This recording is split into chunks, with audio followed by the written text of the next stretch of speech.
إذن بعد مضي 12 ساعة على بدء هذه العملية التي بدأت في الساعة 4:30 صباحا، نحن الآن في الساعة 4:30 مساء من نفس اليوم، وما زالت العملية مستمرة، إلا أن القوات أصبحت قاب قوسين أو أدنى من منطقة مطيبيجة، وهي الهدف المنشود الذي قطعت هذه القوات هذه المسافات أكثر من 25 كيلومتر بدءا من المناطق التي تقع تحت السيطرة وحتى هذا المكان.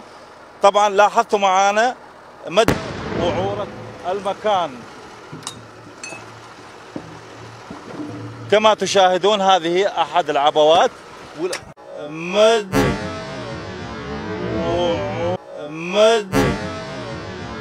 وعورة المكان.